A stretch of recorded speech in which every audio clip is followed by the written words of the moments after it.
அனைவருக்கும் வணக்கம். ஒரு நண்பர் இந்த கேள்வியை கேட்டிருக்காரு. ஆன்மீக தேடலில் அதிகம் ஈடுபடுபவர்கள் வெளிநாட்டவர்களாக இருக்கிறார்களா, இல்லை இந்தியாவில் குறிப்பாக தமிழகத்தில் உள்ளவர்களாக இருக்கிறார்களா? யார் மதிக்கிறா இந்த ஆன்மீகத்தை, வெளிநாட்டவர்களா இல்லை இந்தியாவில் இருக்கிறவர்களா அப்படின்னு கேட்டிருக்காங்க. அதாவது வெளிநாட்டில் இருப்பவர்கள் இந்த தமிழகத்தை நோக்கி பயணம் செய்து ஆன்மீக சார்ந்த விஷயங்கள், ஆன்மீக நூல்கள், ஆன்மீகம் சார்ந்த மகான்களை தேடி கண்டுபிடித்து அழைத்து கொண்டு செல்கிறார்கள். அங்கே வருவதற்கு சம்மதிப்பவர்களை அழைத்து கொண்டு செல்கிறார்கள். ஆனால் உண்மையான ஆன்மீகத்தை ஒரு சிலர்களே இந்தியாவிலும் தமிழகத்திலும் தேடி கண்டுபிடித்திருக்கிறார்கள் வெளிநாட்டவர்கள் என்பதுதான் இங்கே உண்மையாக இருக்கிறது.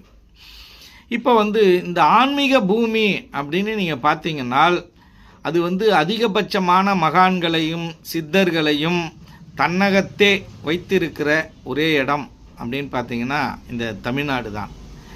இந்த தமிழ்நாட்டில்தான் இந்த ஆன்மீகம் சார்ந்த விஷயங்களிலும் கலாச்சாரம் சார்ந்த விஷயங்களிலும் நிறையா மூடப்பழக்க வழக்கங்கள் இருப்பதும் முட்டாள்தனங்கள் இருப்பதும் இங்கே தான் அதிகமாக இருக்குது.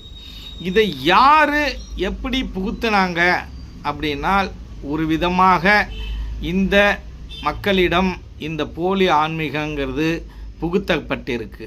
ஆனால் அதற்கெல்லாம் அடிப்படையான தத்துவங்கள் இருக்கின்றன.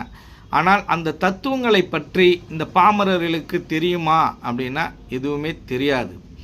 ஆனால் வெளிநாட்டில் இருந்து யாரோ ஒருத்தவர் 2 பேர் தமிழ்நாட்டுக்கு இந்தியாவுக்கு நம்ம ஆன்மீகத்தை பற்றி ஆராய்ச்சி பண்ணி நிறைய நூல்கள் எழுதியிருக்காங்க.